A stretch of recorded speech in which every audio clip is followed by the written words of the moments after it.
Hello दोस्तों, मैं मनीष आप सबका स्वागत करता हूँ विंसम एजू क्लासेस में। पिछले वीडियो में हम सबने मौर्योत्तर काल में तीन वंशों के बारे में पढ़ा था। आज जो है हम फिर मौर्योत्तर काल में ही तीन वंशों के बारे में पढ़ेंगे।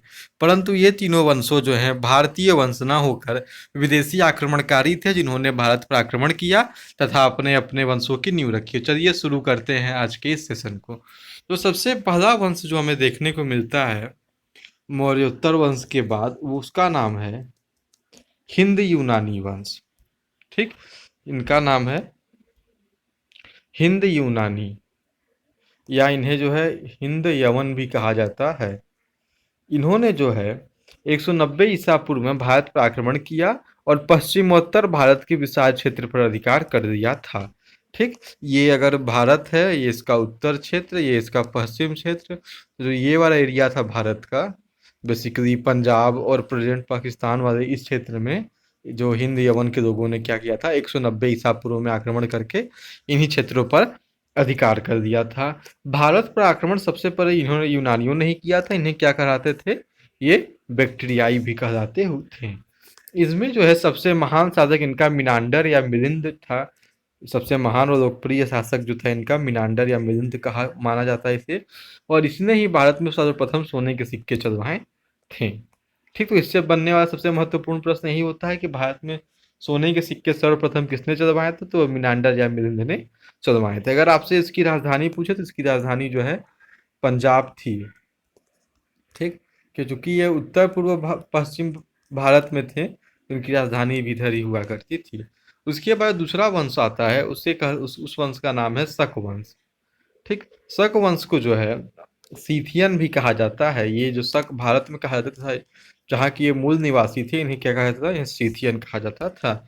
यूनानियों के बाद शक या सीथियन आए थे। शक जो थे मूलतः मध्य एशिया के निवासी हुआ करते थे। किस एशिया के, तो ये मध्य एशिया के निवासी थे। शकों की 5 शाखाएं थी भारत में। हर शाखा की राजधानी भारत और अफगानिस्तान में अलग अलग भागों में थी। उस समय भारत जो था वो पाकिस्तान वाला हिस्सा भी कहाँ आया करता था, भारत में ही होता था। तो भारत, पाकिस्तान और उसके ऊपर अफगानिस्तान, ये तीनों के तीनों इलाकों पर उत्तरी भारत में खासकर शकों का शासन हुआ करता था तथा इनके 5 शाखाएं हुआ करती थी। पांचों शाखाओं की राजधानियां भारत और अफगानिस्तान में अलग अलग भागों में फैली हुई थी।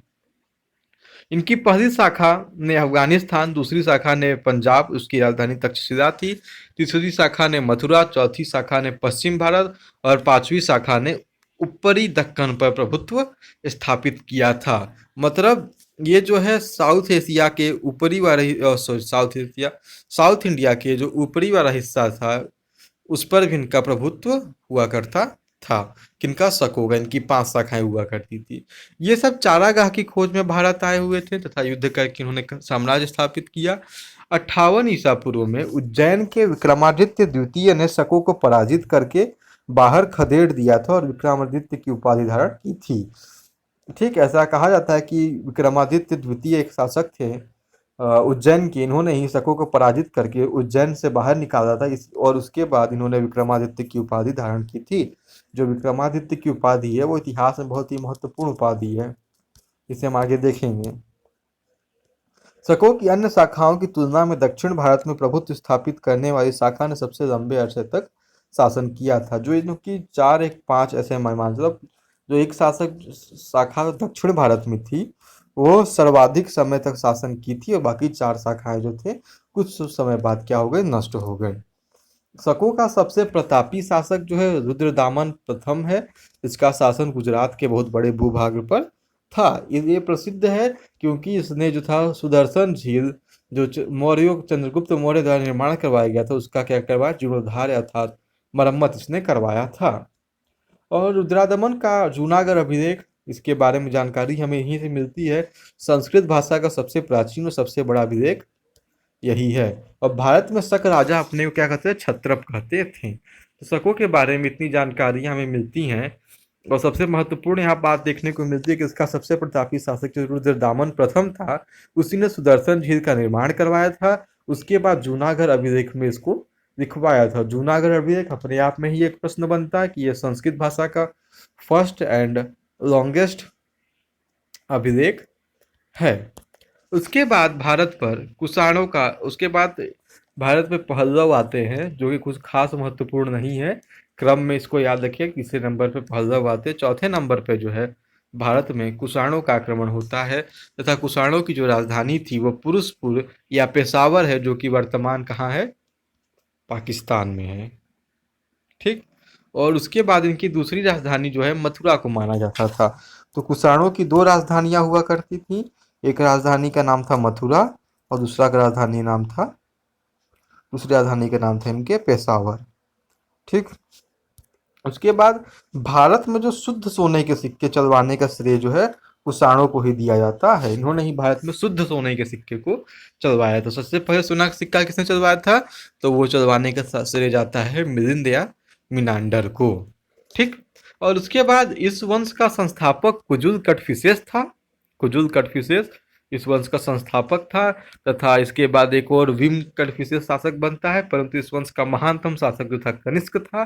कनिष्क अपने दो महत्वपूर्ण कार्यों के लिए प्रसिद्ध था। इसी ने 18 ईस्वी में 78 एडी में और 78 ईसा में इसने शकों को पराजित किया था और एक नया संवत शक संवत चलवाया था, जो भारत में राष्ट्रीय संवत, जो वर्तमान में भारत का राष्ट्रीय संवत का नाम क्या है, तो उसका नाम है शक संवत। ठीक। उसके बाद इसने जो था चौथा बौद्ध संगीति का भी आयोजन करवाया था। आप जानते होंगे चौथी बौद्ध संगीति का आयोजन मैंने आपको पढ़ाया था, ये फर्स्ट एडी में हुआ था और पहली ईसा शताब्दी में हुआ था। ठीक। फर्स्ट सेंचुरी में कहाँ हुआ था, तो ये हुआ था आपका कश्मीर में, कश्मीर के कुंडलवन में। ठीक। तो इस इन्हीं दो कार्यों के लिए शक जो है सर्वाधिक प्रसिद्ध माना जाता है। उसके बाद मथुरा मूर्ति कला के संरक्षक कौन हुआ करते थे, कुषाण हुआ करते थे। मथुरा और गंधार दो मूर्ति कला उस समय बहुत ही प्रसिद्ध हुआ करती थी, और मथुरा मूर्ति कला के संरक्षक कुषाण थे, जबकि गंधार के संरक्षक शक थे। कुषाण भी इनके संरक्षण कहते थे। उसके अलावा जो महात्मा बुद्ध की प्रथम प्रतिमा बनी थी वो भी मथुरा मूर्ति कला से ही बनी थी। तो ये भी एक महत्वपूर्ण प्रश्न बन जाता है कि ये महात्मा बुद्ध की प्रथम प्रतिमा जो है किस मूर्ति कला में बनी थी, तो यह जो थी मथुरा मूर्ति कला में बनी हुई थी। अगर परीक्षा में आपसे इन आक्रमणकारियों का क्रम पूछता है, तो इन आक्रमणकारियों का सही क्रम है हिंद यवन, उसके बाद शक, उसके बाद पहलव, फिर उसके बाद अंतिम में कुषाण। ठीक। हम इसे देख लेते हैं। सबसे पहला हिंद यवन, दूसरा शक, तीसरा पहलव और चौथा कुषाण। चार आक्रमणकारियों ने भारत पर मौर्य वंश के बाद जो था आक्रमण किया और अपने साम्राज्य को बढ़ाया। इसके बाद कुषाण के बाद अंतिम कुषाण राजा को ही खत्म करके जो श्रीगुप्त नए वंश गुप्त वंश की नींव रखते हैं, जिसने भारत को एक बार पुनः एकजुट किया था। तो अब हम अगली वीडियो में अपने जो है गुप्त वंश के बारे में ही पढ़ेंगे। ठीक। उम्मीद करता हूँ आपको आज का सेशन पसंद आया होगा। अगर आपको इसमें कोई प्रॉब्लम है तो कमेंट बॉक्स में ज़रूर पूछ सकते हैं, और मेरे इस वीडियो को अधिक से अधिक शेयर भी करिएगा। इस वीडियो को देखने के लिए आप सबका बहुत बहुत धन्यवाद।